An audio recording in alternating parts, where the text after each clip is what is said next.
this week we finish up this on the chakras. We'll talk about the Christ chakra.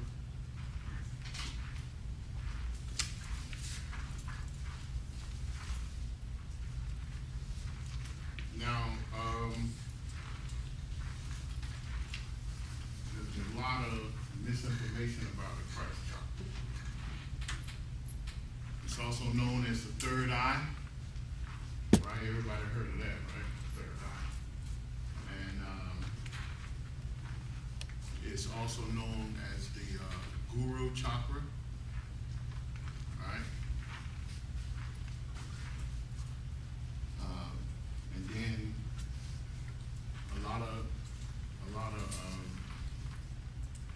really untrained yogis or metaphysicians, they teach you to concentrate on this chakra, or they'll have you to place objects to the forehead, you know, to psychometrize with that particular chakra. All of those are things that you should not do, you know, according to the ancient teachings. Okay? So then they also associate this chakra with the what's called a pineal gland. Everybody heard of that, right? Which is, of course, it's known too. And the pituitary gland, right? So let's step away from all of that. All of that is not necessarily true. Of course, all the chakras exist where? Anybody? Huh? In the etheric body. Right? Or the auric body.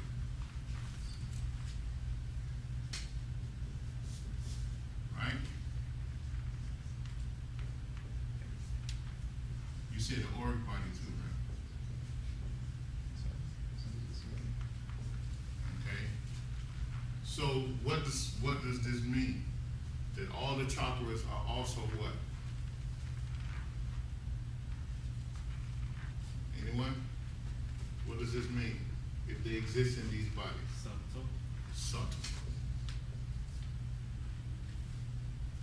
subtle. I'm kind of B-T-L. D, right? B. B-T-L. I'm not a writer. In the subtle bodies. Right? So it's not the chakras. The chakras are then what? They're not physical, right? They're not gross physical.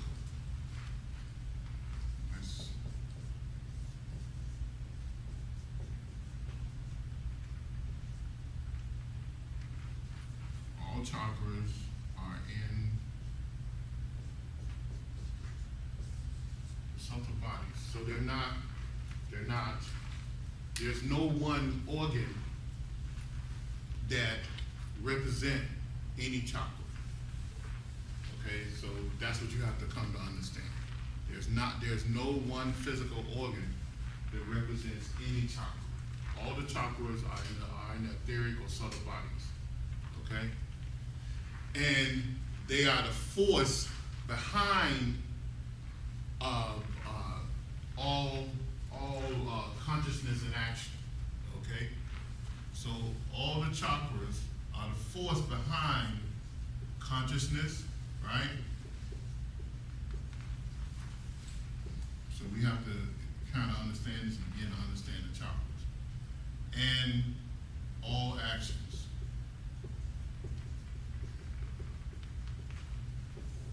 Okay? Because why? Because the chakras are truly a vortex center of power. All right, that vortex center of power which allows mankind to have consciousness on various levels. Each chakra is a level of consciousness and a realm of existence. okay? It's a level of consciousness, so therefore it's also a realm of existence, okay? It's something you have to begin to understand yourself too, okay? So now it's very important because really when we started studying this about 8 or 9 weeks ago, we should have went into the Christ chakra or the Andra right away, because it is this chakra that gave life to all the other chakras. Okay? It is, in other words, the crown chakra manifested the Christ chakra, or the so-called third eye, and then all the other chakras extended itself from there. In other words, that's why the Christ chakra is the commanding center for all the other chakras, or the subtle bodies, the whole constitution of man, the whole mystic constitution of man is a chakra. It's this chakra. It's the all-knowing chakra. It's a chakra that monitors everything. In other words, the soul, which is actually the body of the spirit, and the spirit itself is unmanifested because the spirit is connected to the all, to God, to the absolute, right? But the soul is manifested, and this is the place. This could be the place that the soul operates from, because why? It is the commando center for all your bodies, okay? So this chakra is the point that everything gets its direction from. And this chakra is the chakra where all the other chakras extended itself from. In other words, 100 and what? 6 other chakras, because you have 108 chakras in the body. So 106 chakras extend itself from the Christ chakra. Okay? So this chakra is the chakra that, and all 242,000 nadis within the body, right? They terminate themselves at the Christ chakra. Okay? The Tantra Satra and Mantra Satra tells us this in the teachings. That's what makes this Christ chakra the commando center and the all-knowing center.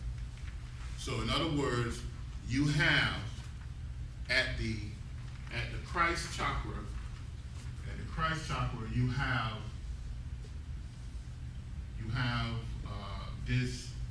you have the termination of what? Anyone remember? Spine point.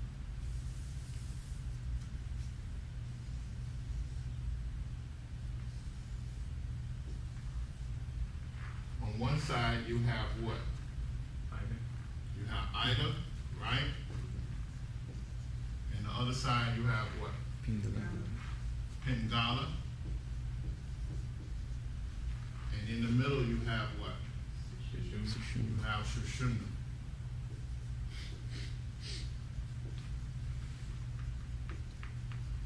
Okay? So Ida coming up on the left side of the body is the nadis, is the Ida nadis, right? And these Ida nadis are what? In nature. They're mental, right? Which is a negative, right? The Ida. And the Pingala nadis is a positive force, which is vital energy, or vital mind substance, right? And after leaving the Muladhara chakra, the base chakra, coming all the way up, it terminates here at at the Christ chakra. Okay? Now, that's what makes this the control, the commando center. Because also, everything must go through this. When you know, in all yogas, whether it's Karma Yoga, Raja Yoga, Bhakti Yoga, Hatha Yoga, Kri Yoga, Tantra Yoga, Laya Yoga, no matter, all Kundalini Yoga, all those yogas use what? Pranayama. Everybody heard of pranayama? It's the control of prana, or the control of energy. It's the breathing exercises that they teach you in yoga. Now, what are those breathing exercises? All those breathing exercises is to take control over Ida and Pingala within Sushumna. That's what it's all about. Okay? So you're taught to breathe, to control your breath, because why? Breath is the thing that holds what in the body? Consciousness, life. You stop breathing, right? 5 minutes later, you're released from the physical body. You go to the astral or etheric realms. You die. Okay, so pranayama, in all the yogas, you are taught pranayama in order to what? Heighten your consciousness through the control of your intake and outtake and retention of breath. Okay? So the negative breath is Ida. The vital and positive breath is Pingala. And you're taught to control this, right? So that's, that's why I could have started this whole lecture series talking about the Christ chakra, okay? Because it's the beginning. Because you had to have involution in order to have evolution, all right? So the control of this prana, when this prana leaves the base chakra, right? This prana leaves the base chakra, which is the Muladhara chakra, right?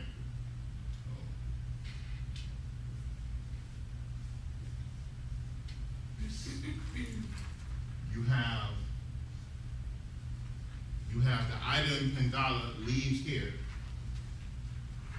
It leaves the base chakra, and it goes up and splits itself into 242,000 hearts or pathways.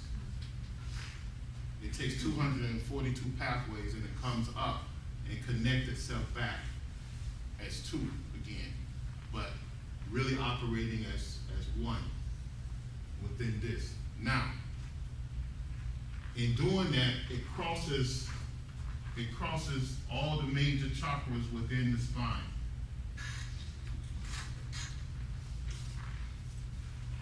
It crosses all the major chakras within the spine. And it intersects, in other words. And that's what creates levels of consciousness, realms of existence. Right? Now, within all of this, you have what's called 360 Tabic rays. Now, this is where the Tabic rays really come into play. All right? These 300 Tabic rays come from where? The sun. The sun, right? Now, in the ancient teachings, they call it what? Brahma?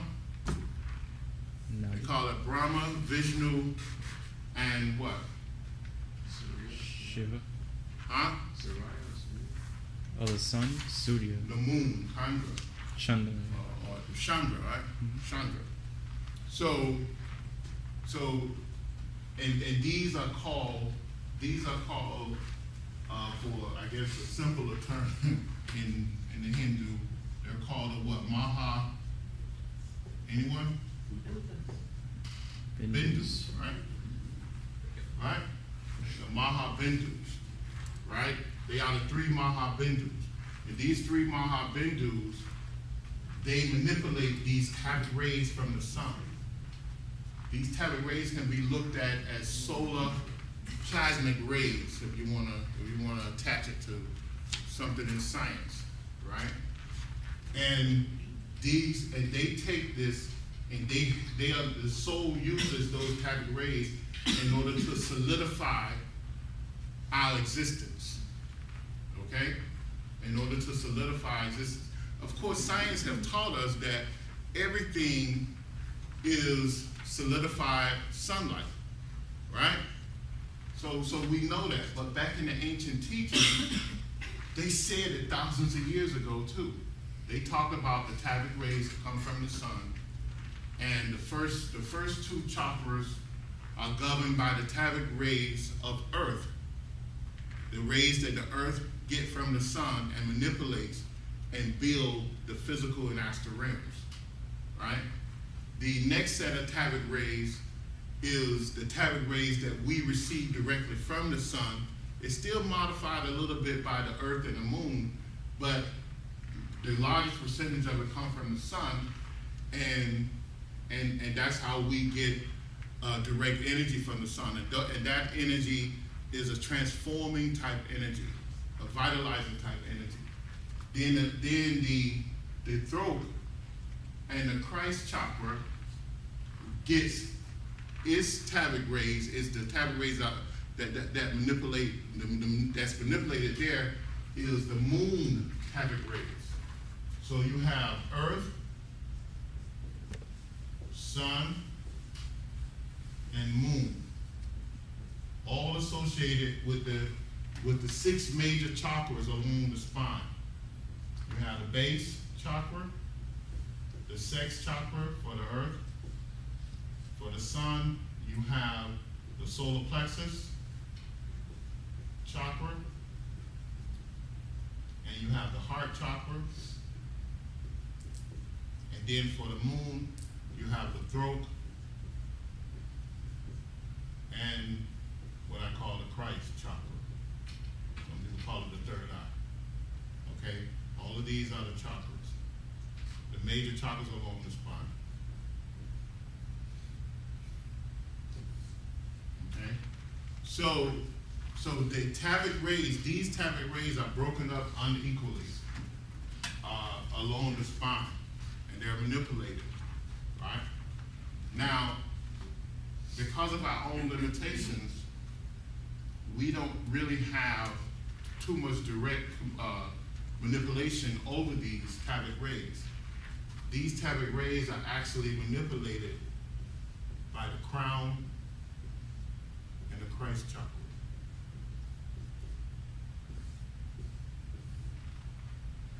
Okay? So the chakras below have what? Anyone remember? What do they mostly manipulate?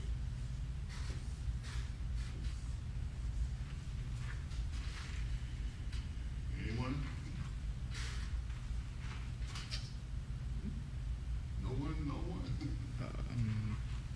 Okay, let me give you a clue.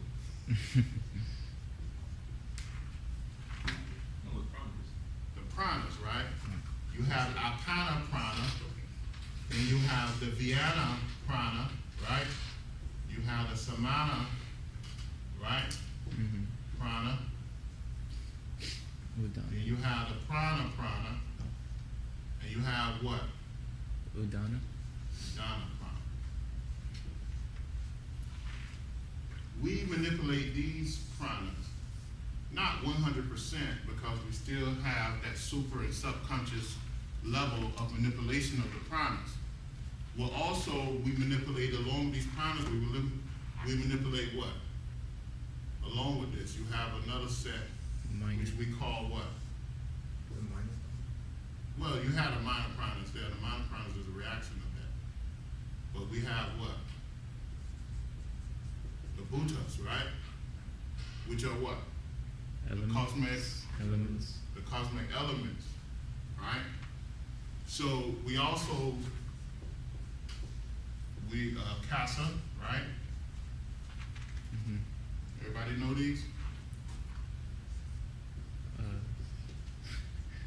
Vayu, right? T-Jazz. Agni. Huh? Agni. Well, there's T-Jazz is Agni too. Oh. Right, that's correct. And then you have Apas, Ritis. Alright, which is the cosmic elements. Now this on these levels, we have to take control over that and we manipulate that because those are things that we really have control over in a sense, because we use this in order to operate. But when you get into the Christ chakra and the crown chakra, the Tabic rays are, that's a whole nother level. And it is the soul that is constantly manipulating these rays throughout the whole of the body, right? Mm-hmm. Now, why is that? Anyone can think of why? No one? What was the question? Why would the Christ in the crown have this total control over the Tabic rays? The seat of the soul. Huh? And the seat of the soul is moving. Because mainly what I was looking for is because of what? Because of karma.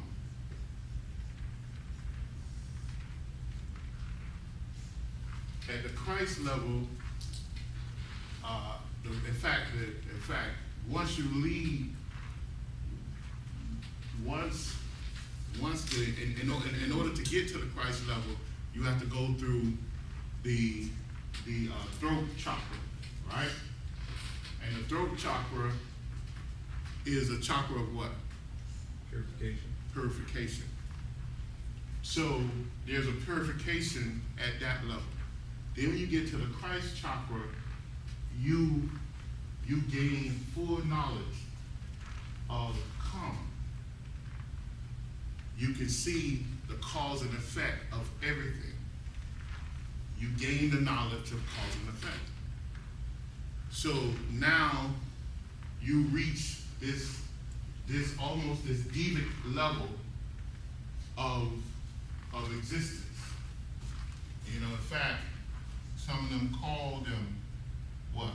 Maha, what? Anyone? Well, they call them the avatar too, but they call them a diva. Right in there, right? Is it diva? David. Or Yeah. devatar? One of the other. Right? Because why?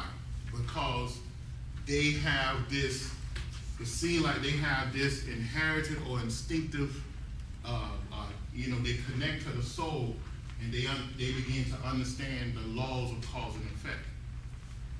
So now they can manipulate worlds at this level.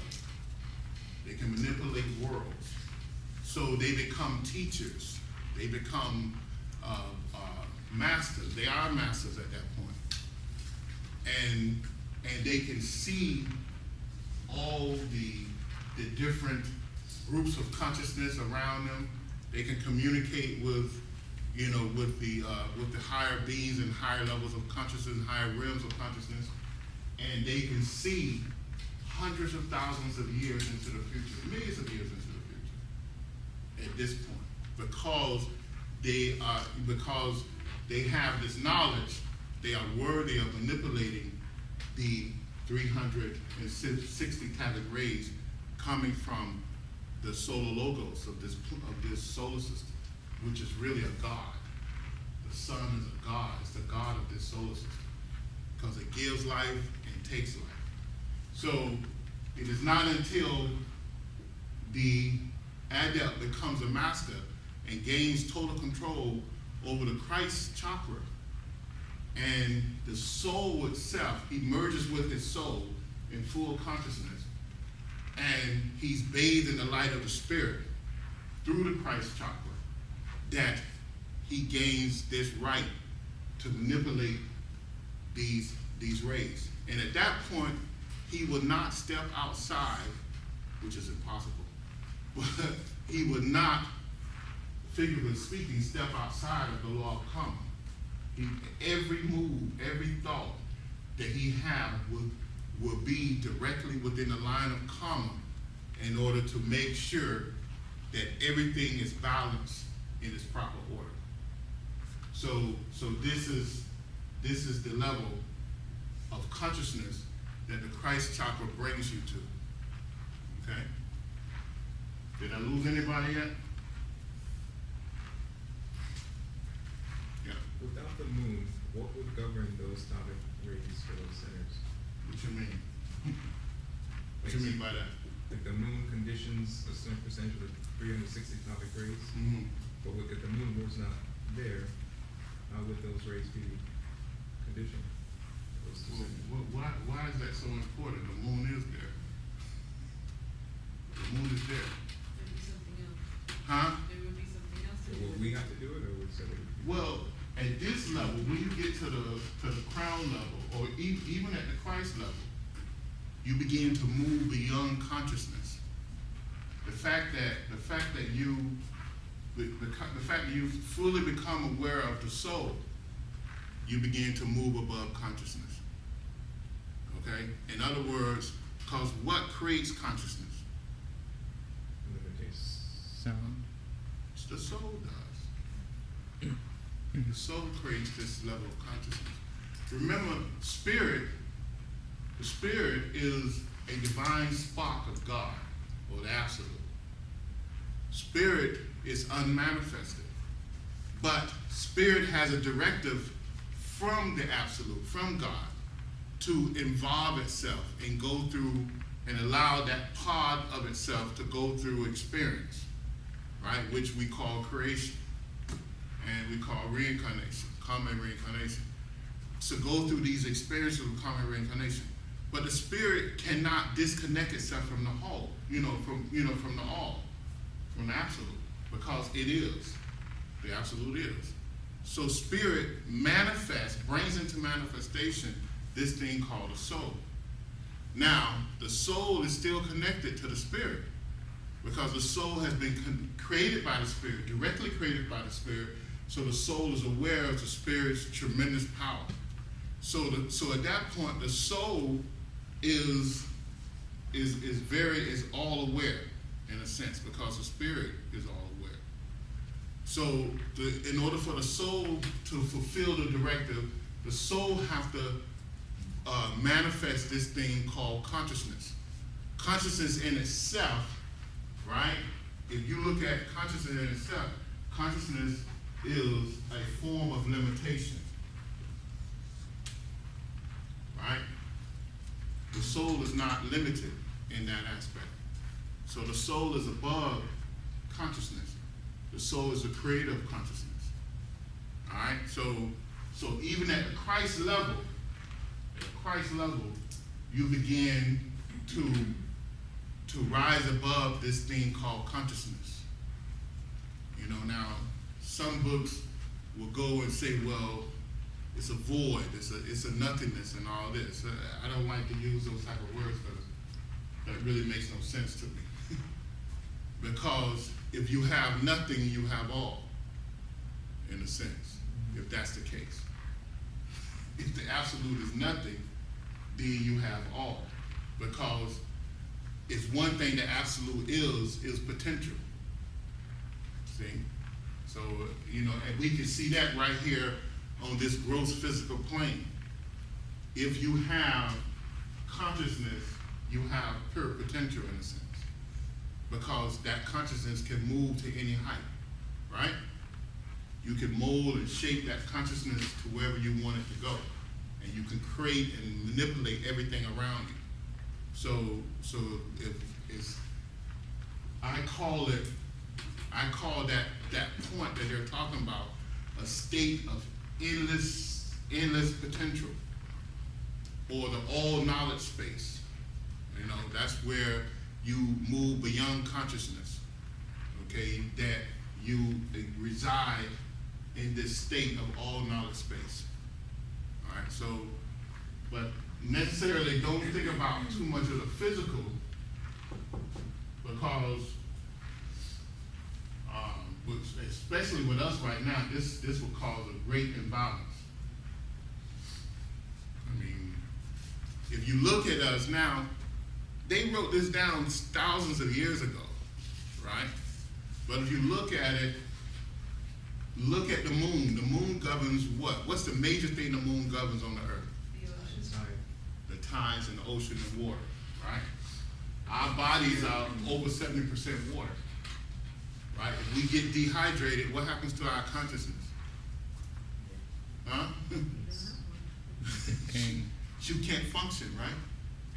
You become delirious. You can't, you can't put one and one together to make two. So you have to keep the body hydrated, right? So this, I mean, they wasn't far off on these things. It's a mental entity. The moon manipulates this mental entity, right? So they wasn't far off. All right, so the same thing when you think about the sun, right? The vitality, the heart is constantly in motion. The lungs are constantly in motion, right? The digestive system is constantly in motion, right? You need that vital energy. And when you think about the earth, right, which is gross, solid, that's the bony part of your body, right? It's in fact, it's where most of the bones are. And it also preserves life. It creates life and preserves life. And the first thing people, when they look at the earth, the first thing they think about is how green this earth is, how full of life it is, on all realms of existence, right? It's full of life, from the micro level, right, to the mineral level, to the vegetable level, the animal kingdom, and the human. Is full of life. Okay, so they got this, they got it right, in my opinion. In fact, I think the scientists looked at this, and that's how they began to come up with the periodical chart. Because you can break the periodical chart down to waters, solids, gas, and it's the same thing. It's the same thing. So it's scientific to to a degree. Any other questions? I have a question about when you're talking about the karma laws and masters reaching that point. When you said that they have to stay within those, I guess, rules of karma, is that they have no choice, or is that like a responsibility thing? Well, they come to the understanding of that. They come to the understanding. It's just it's natural, just like that. Right. Although we do the same thing to a certain degree, but what we're doing constantly, we're constantly doing this. We're creating this pressure against us. In other words, I know they say karma is cause and effect, but there was a better definition given to karma. It was called. Anybody remember that definition I told you guys? What? Is it pressure towards conformity? Pressure towards conformity, right? Because what does the cause and effect do? It pushes you towards conformity. In other words, if you walk up to a fire, you've never seen fire before, and you stick your hands in it and you get burned, you snatch back, and you conform yourself from that point on. You know that you're not going to go to that fire and stick your hands in it anymore, right? Because it brings what? Pain. It's constant learning. Yeah.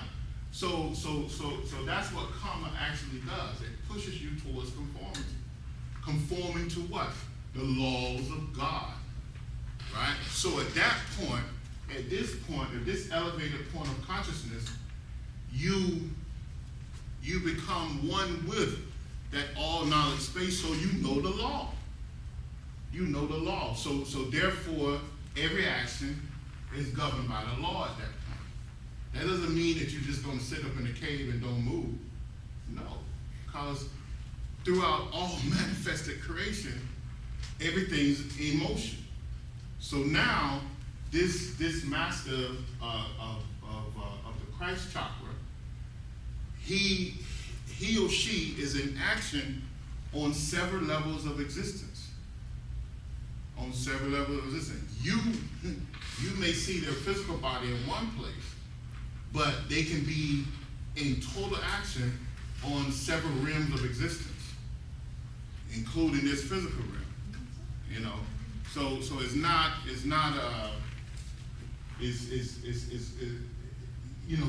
don't think of it like that, because everything's in action and they understand the law.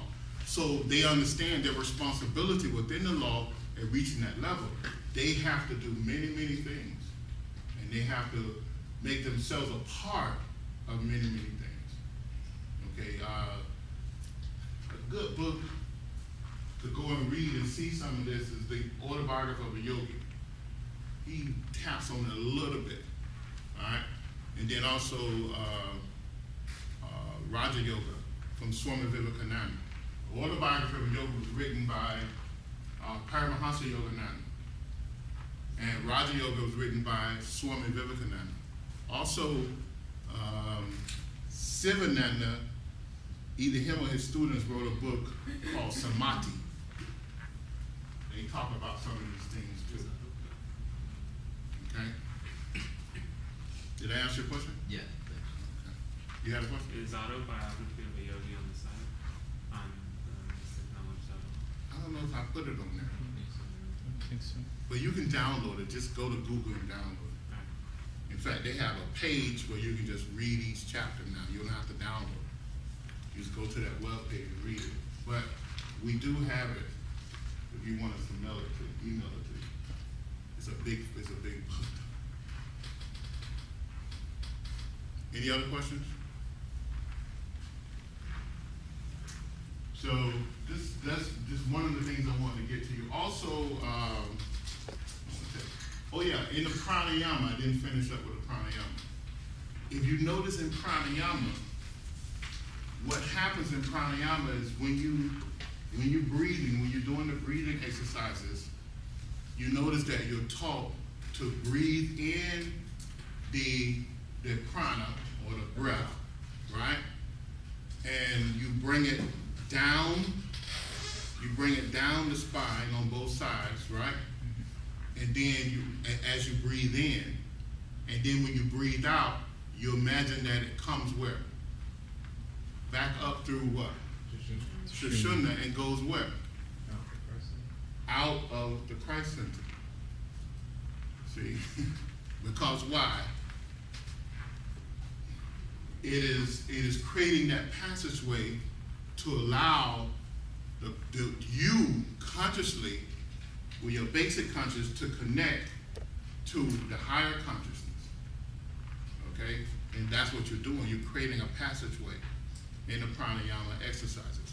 So in your pranayama, in the Kriya and the Raja and the Kundalini Yoga, that's what they teach you to do.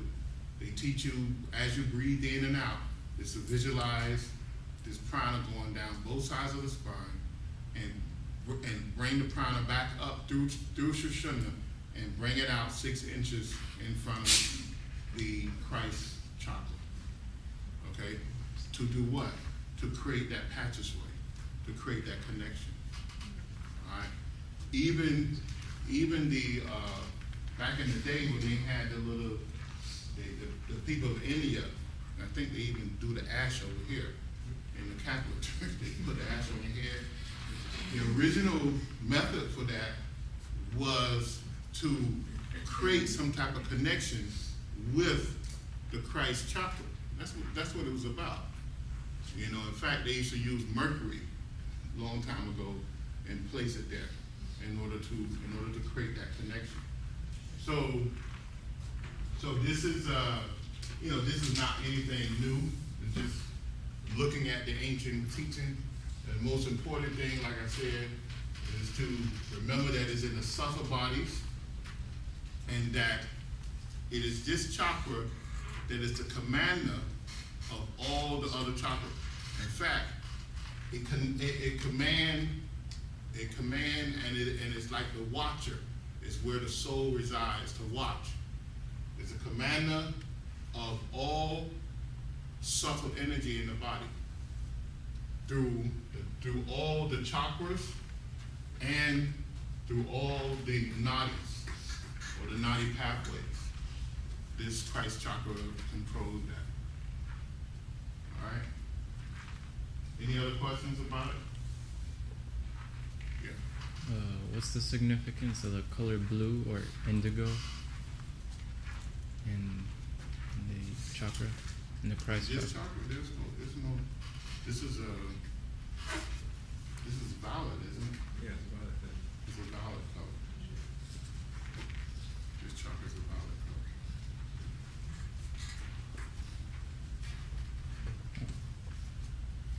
Well, then, violet. What's the significance of? I mean, violet is a spiritual type color, to my knowledge. It represents that. And in here, there's how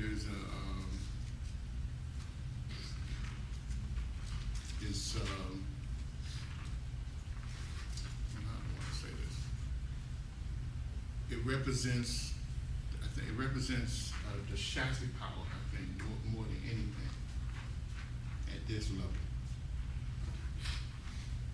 If you notice if you notice the inside, the symbol, that's an ancient symbol. The triangle going down, that represents Shakti, which means pure energy.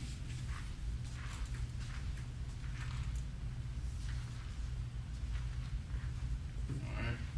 The symbol above it represents the AUM. All right. Talking about this right here. And the two symbols on the inner and outside represents Ida and Pingala. It's on the petals right here. It represents, and the line behind it, you see the stem that goes below it and up it, that is Sushumna. And the entity there represents the subtle forces or bodies, like the astral body, etheric body. It represents the subtle body. That's what it actually means.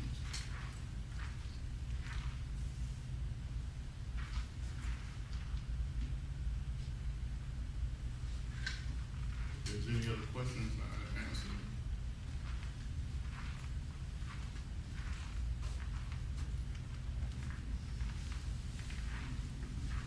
Why is Shishuna depicted going above it? Why is Shishuna depicted going above? Is it terminate? Yeah, it terminates there, but it all came from where? The crown. The crown. All the chakras actually came from Shiva, which the crown chakra represents. Okay. So when you had the great involution to form the mystic constitution of man, you had the spirit, which represents Shiva. And within Shiva, you have what? You have Shakti and you have sound. And sound is a neutral power, which balances both Shiva and Shakti. Now, of course, in all literature, it speaks of what? Sound, right? In all mystic or religious literature, every time they talk about the creation, they say God spoke the word, right? And the word was God, and creation came about. Because why? Because sound is that creative power that brings something into being. If you can speak something into being, and that's your God-given power You know, so that's why, you know, and that's why sound itself is a creative force, and it's also a force of consciousness, because anything with consciousness makes sound. Okay, anything with consciousness makes sound. It doesn't matter how faint that sound is; it's alive. Okay, so that's, you know, that's something that, of course, the mystics knew this and said this many thousands of years ago. Science is just beginning to realize this, that sound is consciousness. Okay. Did I answer your question? I forgot my question. Yes.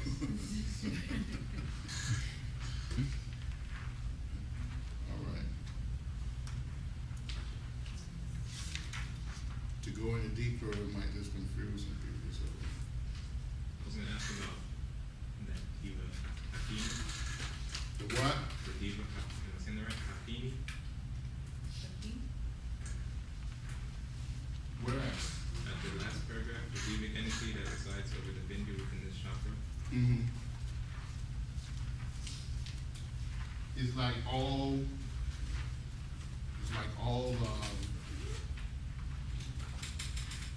chakras have a devic entity that resides over that particular chakra, and it's really a representative of you, of your higher self or your soul.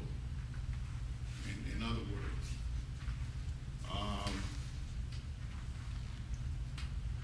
it's kind of hard to explain. Because let's say if I wanted to drink some water, number one, there's a devic presence within me that's stating that it needs water. Number two, there's a devic presence outside of me that is keeping the water into manifestation, in other words, right? So therefore I'm drawn to that water because, you know, I make a mental connection to it because of that, right? So that, I mean, it seems crazy, but it's so true, and you almost have to see it psychically in order to understand it, you know. So, but that is the connection. There's a force within you and there's a force outside, and that's the thing that brings you to that, you know, to that point to create that particular moment in order to bring about that balance, in other words. So, and another way of looking at it is, which is crazy, I think I told you all this before,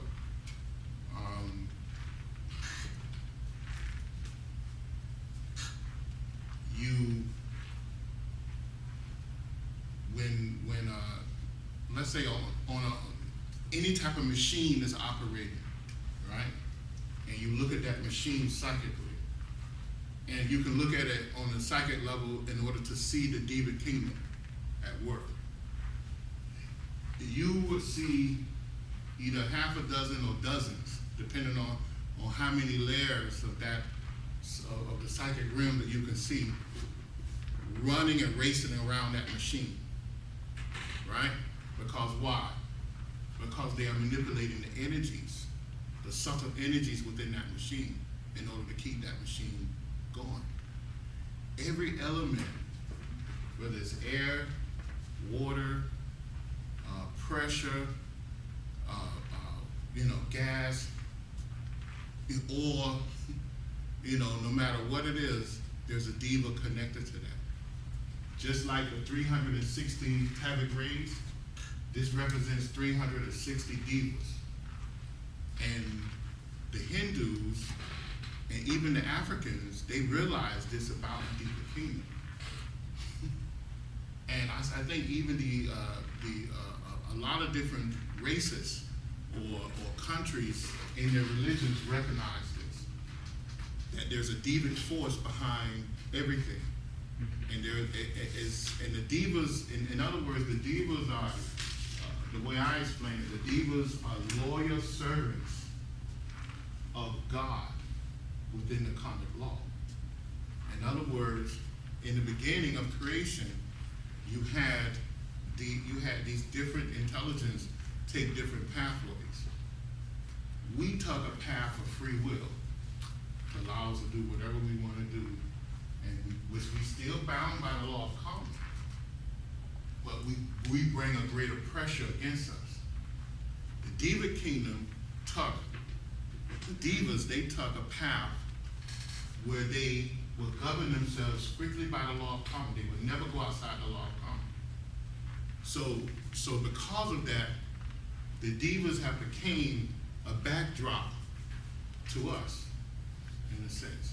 They exist in the same space we exist in, but they live more on a vibrational level than what we do. So everything, our blood pressure, the water we drink, the air we breathe, the Divas manipulate that, and they counterbalance it according to our own actions, according to the pressure that we place on our lives. All right, so our cause and effect gives them the energy to operate, in other words, if you can think about that.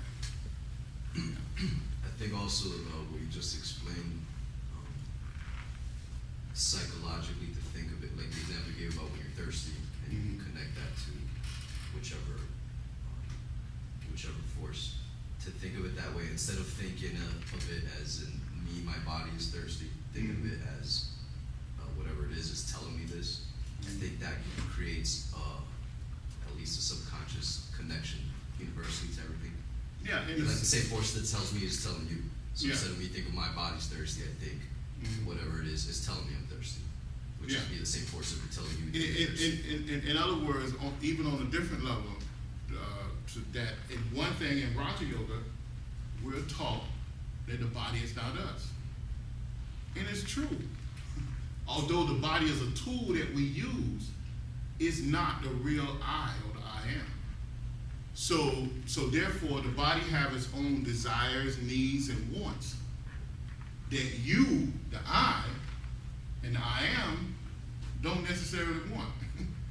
But it have to suffice to the cravings of the body to a certain degree until it can mold and shape the body into what it wants, into what you, the I, really wants.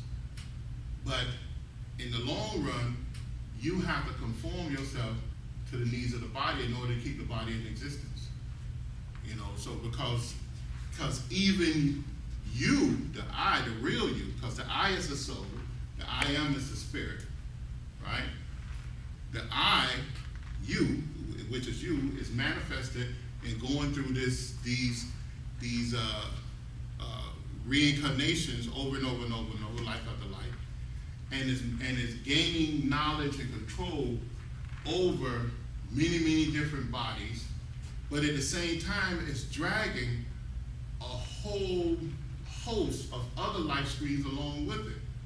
Because every cell in your body is a life that will one day become a body, just like you going through experiences back, headed back to the Godhead, headed back to the Absolute. So, but because everything is on its journey. Everything is on its journey. All right? So, but just the Diva Kingdom, it'll take weeks to really explain the Diva King, but it's a real good subject, because then you begin to realize, just like you was talking about, this universal consciousness, but before we even get to universal consciousness, you get to a group type consciousness, and then you get the interaction of group type consciousness. And it goes, it's a vast subject, but it shows you so much. It's just like someone had wrote an article talking about everything is, I think it says, 6 degrees separation. All right? And when you look at at that, I can take you back to some books that was written in the 1800s that actually talked about that. But they talked about it on a mystic level, because you have all these different groups of consciousness that interact, that interlayer, and all of us are connected to some degree, you know. Any other questions?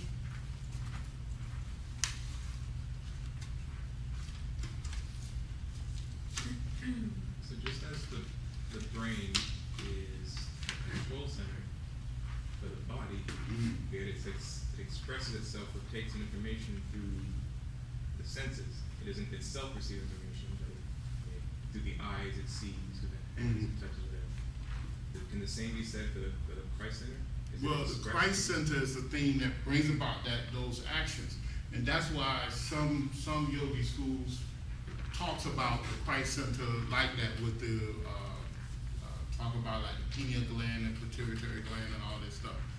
But what happens when the ida and pingala terminate here, it creates a window for consciousness to experience the inner and exterior worlds. In other words, it creates this vortex level to allow you to formulate thought, right, and to project that thought out into the external world. In other words, you make hundreds and thousands of sounds in your brain or in your mind, in a sense, right? That somehow the vocal cords purify that and amplify it and project it out. Now, it only projects out maybe 7 to 10% of what you're actually thinking, because your thought process is hundreds or thousands of times faster than your speech. But it allows you some type of expression. Also, it takes in information through the eyes. It creates the windows to allow you to bring information out and to send information out. Same thing with the ears. Of course, it balances off the whole body through your breath to allow you to maintain consciousness, right? And it also creates your nervous system and your sensory perception to allow you to touch things and feel touch and all that. So that's what happens with this idol and Pingala. Those 242,000 pathways, of mixture allow that what they call the tamantras, the sensory perception, that comes about and allows consciousness to interact. Okay. So I mean that's what it does. And the nervous system, the respiratory system, the whole blood, the arteries and vein, all of that is just some crude, gross copy of the Nadi system, that with the 242,000 Nadi pathways. That's what it is. It's just a gross manifestation of that. Now also the yogis will tell you that, they say that some yogis, not all, that the pineal gland is most active from age 1 to 8. And then from there, the pituitary gland takes over, right? So if you notice that kids are very, their sensory perception is working at peak at those ages. So they are totally aware of, even though they may not be, even though they can't express it, they're totally aware of so many different sensory, extra sensory perception things. That's how they learn real quick. They pick up your thoughts, they pick up your gestures, they do incredible things in order to race to the point of clear communication by the age of 8, right? And then at that point, the hormones take over. The whole sexual part of their life brings, dumbs those extrasensory perception and bring them into the gross physical dullness of their life, and then they, you know, they have to struggle in order to begin to understand those things again. So that's why so many people associate the pineal gland with the Christ chakra, but I tell you, don't do that, because one organ can't really. All organs are connected to it. Okay, all organs are. All right. And then some of them try to connect the pineal gland, which just don't make sense. The pineal gland to the Christ chakra, and the pituitary gland to the crown chakra. Now, I don't know how that makes sense, but some of them try to do that, and I tell you, don't do that, because these are subtle. They are subtle vortex centers. Okay, they are subtle vortex centers. All right. Any other questions? If not, then if there's no other questions, we'll close out with a prayer.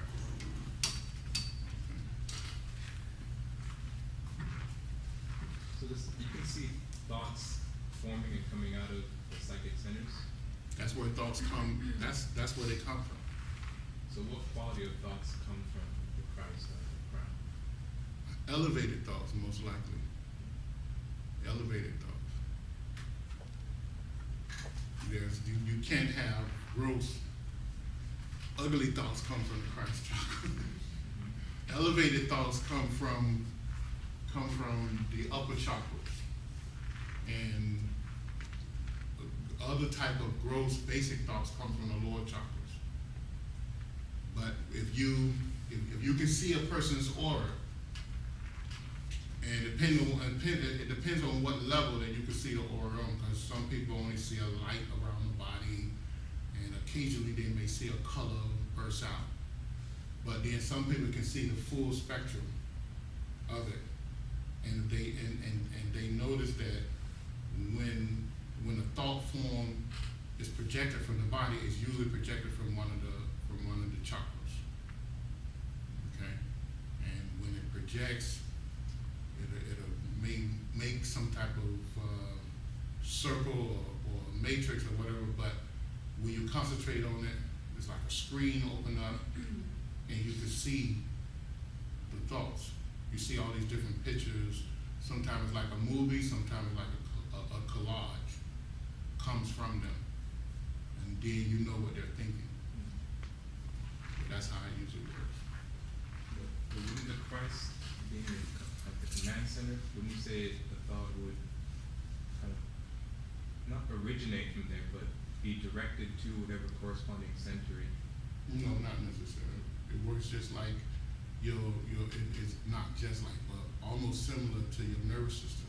If I touch this right here, and this is slightly cold, right, what happens? You know in biology what happens? The signal goes from the hand up and down the spine into the brain. How many times? Twice. At least twice, right? There's a double relay, right?